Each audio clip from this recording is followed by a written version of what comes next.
Hi everyone, welcome back to my channel. ഇന്ന് നമുക്ക് ഉണക്കച്ചെമ്മീൻ ഉപയോഗിച്ചിട്ട് ഒരു കിടിലൻ ഐറ്റം തയ്യാറാക്കാം. ചെറിയുള്ളിയും ഉണക്കമുളകും ഉണക്കച്ചെമ്മീനുമാണ് ഇതിൻ്റെ മെയിൻ ആയിട്ടുള്ള ചേരുവ. വളരെ എളുപ്പമാണ്, ചോറിൻ്റെ കൂടെയൊക്കെ നല്ലൊരു കോമ്പിനേഷനാണ്. അപ്പോൾ വീഡിയോയിലേക്ക് കിടക്കണേക്കാളും മുന്നായിട്ട് നിങ്ങൾ ആരെങ്കിലും ഈ ചാനൽ ആദ്യമായിട്ടാണ് കാണുന്നുണ്ടെങ്കിൽ താഴെ റെഡ് കളർ ഒരു സബ്സ്ക്രൈബ് ബട്ടൺ കാണാൻ പറ്റും, അതിലൊന്ന് ക്ലിക്ക് ചെയ്യാം. അതിൻ്റെ തൊട്ടപ്പുറത്ത് തന്നെ ഒരു ബെല്ലൈക്കണും കൂടി കാണാൻ പറ്റും, അതിലും കൂടിയിട്ടൊന്ന് ക്ലിക്ക് ചെയ്യാം കേട്ടോ. എന്നാൽ മാത്രമേ ഞാൻ ഇനി ഫ്യൂച്ചറിൽ വീഡിയോസ് ഇടുന്ന സമയത്ത് നിങ്ങൾക്ക് അപ്പം തന്നെ നോട്ടിഫിക്കേഷൻ കിട്ടുള്ളൂ, അപ്പം തന്നെ വീഡിയോ കാണാനും പറ്റുള്ളൂ. അപ്പോൾ നമുക്ക് സ്റ്റാർട്ട് ചെയ്യാം. അപ്പോൾ ഇതിനായിട്ട് ഞാനിവിടെ ഒരു പിടി ഉണക്കച്ചെമ്മീൻ എടുത്തിട്ടുണ്ട്. ഉണക്കച്ചെമ്മീൻ തലയും വാലും ഒക്കെ കളഞ്ഞിട്ട് നല്ലപോലെ ക്ലീൻ ചെയ്ത് കഴുകി വൃത്തിയാക്കി വെച്ചേക്കുവാണ്. കഴുകി വൃത്തിയാക്കിയതിന് ശേഷം ഇതിൻ്റെ വെള്ളം ഒന്ന് ചെറുതായിട്ട് വാർത്ത് കളയാം. ഉണക്കച്ചെമ്മീൻ ഞാനിവിടെ ഒരു പിടിയാണ് എടുത്തേക്കുന്നത്, ഒരു കൈപ്പിടി എന്ന് പറയുമ്പോൾ ഏകദേശം ഒരു അരക്കപ്പൊക്കെ ഉണ്ടാവും. പിന്നെ നമുക്ക് വേണ്ടത് ചെറിയുള്ളിയാണ്. ചെറിയുള്ളി ഞാനിവിടെ 20 എണ്ണം എടുത്തിട്ടുണ്ട്. ഇത് അത്യാവശ്യം വലിപ്പമുള്ള ചെറിയുള്ളിയാണ് കേട്ടോ. അപ്പോൾ നിങ്ങൾ എടുക്കുമ്പോൾ വലിപ്പം കുറവാണെന്നുണ്ടെങ്കിൽ ഒരു 25 എണ്ണം എടുക്കുക. ചെറിയുള്ളി ഏകദേശം ഒരു കപ്പിനേക്കാളും കുറച്ചും കൂടി കൂടുതലുണ്ടാവും. നമ്മൾ എത്രയാണോ ഉണക്കച്ചെമ്മീൻ എടുക്കുന്നത് അതിൻ്റെ ഇരട്ടി വേണം ചെറിയുള്ളി എടുക്കാനായിട്ട്. ഒരിക്കലും ഉള്ളി കുറഞ്ഞു പോകരുത്. ഉള്ളി കുറഞ്ഞു പോയിട്ടുണ്ടെങ്കിൽ ഇതിൻ്റെ ടേസ്റ്റ് കുറയും. ഉള്ളിയാണ് ഇതിൻ്റെ മെയിൻ ആയിട്ടുള്ള ടേസ്റ്റ്. ചെറിയുള്ളിക്ക് പകരമായിട്ട് നമുക്ക് വേണമെങ്കിൽ സവാള ഉപയോഗിക്കാൻ പറ്റും, പക്ഷെ എന്നാലും ചെറിയുള്ളി ഉപയോഗിക്കുന്ന അത്രയും ടേസ്റ്റ് നമുക്ക് കിട്ടില്ല. സവാള എടുക്കണതാണ് എളുപ്പം, എന്നാലും ഇതാണ് ടേസ്റ്റ്. പിന്നെ വേണ്ടത് ക്രഷ് ചെയ്തിട്ടുള്ള ഉണക്കമുളകാണ്. അഥവാ നിങ്ങളുടെ കയ്യിൽ ഇതുപോലെ എടുക്കാനില്ല എന്നുണ്ടെങ്കിൽ കുറച്ച് ഉണക്കമുളക് മിക്സിയിലിട്ടിട്ടൊന്ന് ജസ്റ്റ് ഒന്ന് ചതച്ചെടുത്താലും മതി. വല്ലാണ്ട് പൊടിഞ്ഞു പോകരുത് കേട്ടോ. ഇതൊരു 2 ടീസ്പൂൺ മതിയാവും. ഇപ്പോൾ പിരിയമുളകൊക്കെയാണ് നിങ്ങൾ ചതച്ചെടുക്കണമെന്നുണ്ടെങ്കിൽ കുറച്ചധികം ചേർക്കാം, 2 ടീസ്പൂണിന് മേലെ നിങ്ങൾക്ക് ചേർക്കാം. ഇത് നമ്മുടെ സാധാരണ നല്ല എരിവുള്ള ഉണക്കമുളകാണ് ഞാനിവിടെ എടുത്തേക്കുന്നത്. 2-2.5 ടീസ്പൂണൊക്കെ ചേർത്താൽ തന്നെയും നല്ല എരിവുണ്ടാവും കേട്ടോ.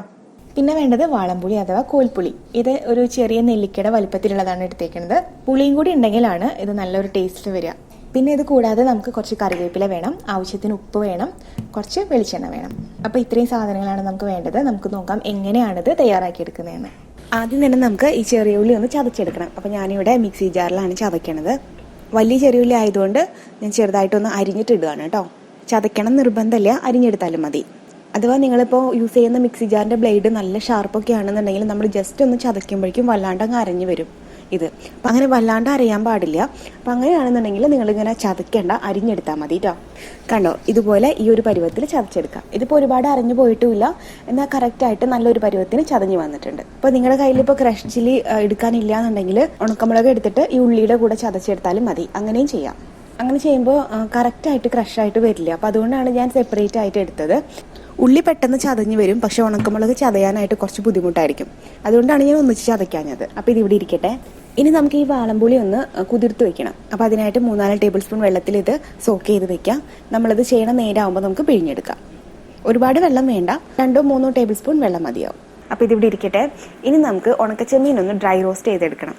അപ്പോൾ അതിനായിട്ട് ഞാനിവിടെ അടി കട്ടിയുള്ള ഒരു പാൻ വെച്ചിട്ട് ചൂടാക്കിയിട്ടുണ്ട്. പാൻ ചൂടായി വരുമ്പോൾ ഇതിലേക്ക് ഉണക്കച്ചെമ്മീൻ ഇട്ട് കൊടുക്കാം. ഇത് കഴുകി വൃത്തിയാക്കി വെച്ചിട്ടുള്ള ഉണക്കച്ചെമ്മീനാണ് കേട്ടോ. ചെറിയൊരു നനവുണ്ട്. അപ്പോൾ നമ്മൾ ഡ്രൈ റോസ്റ്റ് ചെയ്ത് കഴിയുമ്പോൾ ഈ നനവൊക്കെ പോയിട്ട് നല്ല ഡ്രൈ ആയിട്ട് ഒരു ക്രിസ്പായിട്ട് വരും.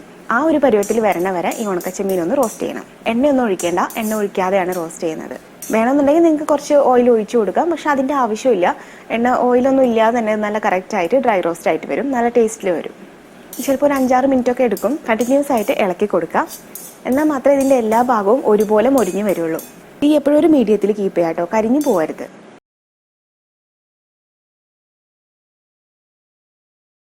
ഇപ്പോൾ പാകത്തിന് ഡ്രൈ ആയി വന്നിട്ടുണ്ട്. ഇപ്പോൾ ഇതിനകത്ത് വെള്ളത്തിൻ്റെ അംശമൊന്നുമില്ല. നമുക്കത് വേറൊരു പാത്രത്തിലേക്ക് മാറ്റാം. ഞാൻ തീ ഓഫ് ചെയ്തിട്ടില്ല കേട്ടോ. അപ്പോൾ തീ ഓഫ് ചെയ്യണമെന്നില്ല, ഈ ചട്ടിയിൽ തന്നെ നമുക്ക് ബാക്കി കാര്യങ്ങൾ തന്നെ ചെയ്യാം. അപ്പോൾ ഈ ചെമ്മീൻ്റെ പൊടി ഉണ്ടായിരുന്നു ചട്ടിയിൽ. അപ്പോൾ അത് ഞാനൊന്ന് ഒരു തുണി വെച്ചിട്ടൊന്ന് തുടച്ച് മാറ്റിയിട്ടുണ്ട്. കുറച്ച് പൊടിയുള്ളത് കുഴപ്പമില്ല, അതവിടെ ഇരുന്നോട്ടെ. ഇപ്പോൾ ചട്ടി നല്ല ചൂടിൽ തന്നെയാണ് ഇരിക്കുന്നത്. അപ്പോൾ നമുക്ക് ഇതിലേക്ക് കുറച്ച് വെളിച്ചെണ്ണ ഒഴിച്ച് കൊടുക്കാം. ഏകദേശം ഒരു 2 ടേബിൾ സ്പൂൺ വെളിച്ചെണ്ണ ഒരു മീഡിയം തീയിൽ വെക്കാം. ഇനി നമ്മൾ ചതച്ച് വെച്ചിട്ടുള്ള ചെറിയുള്ളില്ലേ, അത് ഇതിലേക്ക് ചേർക്കാം. ഈ ചെറിയുള്ളിയുടെ പച്ചമണമൊക്കെ മാറി നല്ലോണം മൂത്ത് നല്ലോണം മൊരിഞ്ഞ് വരണ വരെ വഴറ്റണം. കുറച്ച് ഉപ്പിട്ട് കൊടുത്തു കഴിഞ്ഞാൽ പെട്ടെന്ന് വഴണ്ട് കിട്ടും. അല്പം ചേർത്ത് കൊടുക്കാം. ചെറിയുള്ളി ചെറുതായിട്ടൊന്ന് വാടി വരുമ്പോൾ നമുക്ക് ഇതിലേക്ക് ചതച്ച് വെച്ചിട്ടുള്ള ഉണക്കമുളക് ചേർത്ത് കൊടുക്കാം. ഉണക്കമുളക് ചേർക്കുമ്പോൾ നിങ്ങൾ എരിവിനനുസരിച്ച് ചേർക്കാം കേട്ടോ. ഞാനിവിടെ 2 ടീസ്പൂണാണ് ചേർക്കുന്നത്. ഇനി ഈ ചെറിയ ഉള്ളിയും ഉണക്കമുളകും എല്ലാം നല്ലോണം മൊരിഞ്ഞ് വരണം. ഇതിൻ്റെ കളറൊക്കെ ചേഞ്ച് ആയിട്ട് നല്ല ഡാർക്ക് കളറായിട്ട് വരണ വരെ നമുക്ക് വഴറ്റി കൊടുക്കാം. ഉണക്കമുളക് ഒരു 2 ടീസ്പൂണൊക്കെ ചേർത്താൽ തന്നെയും നല്ല എരിവുണ്ടാവും. പിന്നെ ഇതിന് നല്ല എരിവുണ്ടെങ്കിലാണ് നല്ല ടേസ്റ്റ് ഉണ്ടാവുക കേട്ടോ. പിന്നെ നിങ്ങളെ ഇഷ്ടമനുസരിച്ചിട്ട് എരിവ് കുറയ്ക്കുകയൊക്കെ ചെയ്യാം. കുറച്ച് കറിവേപ്പിലയും കൂടിയിട്ട് ചേർത്ത് കൊടുക്കാം. ഈ ചെറിയുള്ളിയും ഉണക്കമുളകും മൊരിയുന്നതിലാണ് ഇതിൻ്റെ ഒരു ടേസ്റ്റ് ഇരിക്കുന്നത്.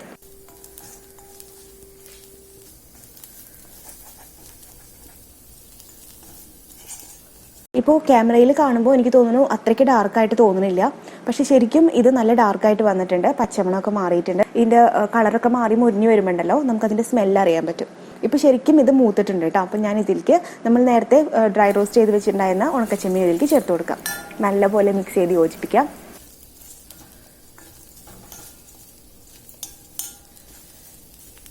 ചെമ്മീൻ ചേർത്തതിന് ശേഷം നിങ്ങൾ കുറച്ച് നേരം കഴിഞ്ഞ് ടേസ്റ്റ് ചെയ്ത് നോക്കിയിട്ട് ഉപ്പ് ചേർത്താൽ മതി കേട്ടോ, വേണമെന്നുണ്ടെങ്കിൽ. കാരണം ചിലപ്പോൾ മീനിൽ ഉപ്പ് ഉണ്ടെങ്കിലോ, അപ്പോൾ അതുകൊണ്ട് നോക്കിയിട്ട് ചേർത്താൽ മതി. ഇനി ഈ ചെമ്മീൻ്റെ ടേസ്റ്റ് ഉള്ളിയിലും ഉണക്കമുളകിലും എല്ലാം കൂടിയിട്ടൊന്ന് പരണ്ട് പിടിക്കണം. ഒരു 2 മിനിറ്റും കൂടി വഴറ്റാം. ഇപ്പോൾ എല്ലാം കൂടി നന്നായിട്ട് മിക്സ് ആയിട്ട് ആ ചെമ്മീൻ്റെ മണമൊക്കെ നന്നായിട്ട് വന്നു തുടങ്ങിയിട്ടുണ്ട്. ഈ സമയത്ത് നമ്മൾ നേരത്തെ പുളി എടുത്ത് വെച്ചിട്ടുണ്ടായിരുന്നു അല്ലേ, പുളി നമ്മൾ കുറച്ച് വെള്ളത്തിൽ കുതിർത്ത് വെച്ചിട്ടുണ്ടായിരുന്നു. അത് പിഴിഞ്ഞിട്ട് ആ പുളിവെള്ളം മാത്രം ഇതിലേക്ക് ഒഴിക്കാം. ആദ്യം തന്നെ നമുക്ക് 2 ടേബിൾ സ്പൂൺ പുളി ചേർക്കാം. എന്നിട്ട് പിന്നെ നല്ലോണം മിക്സ് ചെയ്തിട്ട് ടേസ്റ്റ് ചെയ്തതിന് ശേഷം വേണമെന്നുണ്ടെങ്കിൽ ചേർത്ത് കൊടുക്കാം. ആ എരിവിനൊന്ന് ബാലൻസ് ചെയ്യാനായിട്ടുള്ള പുളിവെള്ളം ഒഴിക്കാം. നമ്മൾ ഒഴിച്ച ആ പുളിവെള്ളത്തിൻ്റെ പച്ചമണം കൂടിയിട്ടൊന്ന് മാറണം. അത് പെട്ടെന്ന് മാറിക്കിട്ടും. ഈ മസാലയിലും ചെമ്മീനിലും ഒക്കെ പുളി നന്നായിട്ട് പിടിക്കുന്ന വരേക്കും ഒന്ന് മിക്സ് ചെയ്ത് കൊടുക്കാം. ഒരു 2-3 മിനിറ്റ് ഒന്ന് റോസ്റ്റ് ചെയ്താൽ മതി. പുളിയും കൂടി ചേർത്തപ്പോൾ നല്ലൊരു സ്മെല്ലാണ് വരണത്. അപ്പോൾ ഈ സമയത്ത് ഞാൻ ഇതിൻ്റെ ഉപ്പും പുളിയും ഒന്ന് ടേസ്റ്റ് ചെയ്ത് നോക്കുന്നുണ്ട്. ഇപ്പോൾ ഉപ്പ് പോരാന്നാണ് എനിക്ക് തോന്നുന്നത്. അപ്പോൾ ഞാൻ കുറച്ചുകൂടി ഉപ്പിട്ട് കൊടുക്കുകയാണ് കേട്ടോ. പുളി കറക്റ്റാണ്. ഞാൻ ഏകദേശം ഒരു 2.5 ടേബിൾ സ്പൂൺ പുളി ഒഴിച്ചിട്ടുണ്ട്. കൂടുതൽ പുളി വേണമെന്ന് തോന്നുകയാണെങ്കിൽ കുറച്ചുകൂടി വെള്ളം ഒഴിച്ചിട്ട് ആ പുളി നന്നായിട്ടൊന്ന് പിഴിഞ്ഞെടുക്കുക, ഇതിലേക്ക് ഒഴിക്കുക കേട്ടോ. അങ്ങനെ ചെയ്താൽ മതി. ഇത് റെഡി ആയിട്ട് നല്ല ടേസ്റ്റി ആയിട്ട് വന്നിട്ടുണ്ട്. ഇനി തീ ഓഫ് ചെയ്യാം. ചോറിൻ്റെ കൂടെയൊക്കെ കഴിക്കാനായിട്ട് നല്ല സൂപ്പർ ടേസ്റ്റാണ്. തീർച്ചയായിട്ടും നിങ്ങൾക്ക് ഇഷ്ടപ്പെടും. ഉണക്കച്ചെമ്മീൻ ഇഷ്ടമായിട്ടുള്ള എല്ലാവർക്കും ഇഷ്ടപ്പെടും. നിങ്ങളെല്ലാവരും വീട്ടിൽ ട്രൈ ചെയ്ത് നോക്കുക. വീഡിയോ ഇഷ്ടമായിട്ടുണ്ടെങ്കിൽ ലൈക്ക് ചെയ്യാൻ മറക്കരുത്, കമൻറ്റ് ചെയ്യാൻ മറക്കരുത്. അതേപോലെ തന്നെ നിങ്ങൾ ആദ്യമായിട്ടാണ് ഈ ചാനൽ കാണുന്നുണ്ടെങ്കിൽ സബ്സ്ക്രൈബ് ചെയ്യാൻ മറക്കരുത് കേട്ടോ. അപ്പോൾ ഇനി അടുത്തൊരു വീഡിയോ ആയിട്ട് വരുന്നത് വരെ എല്ലാവർക്കും നന്ദി, നമസ്കാരം.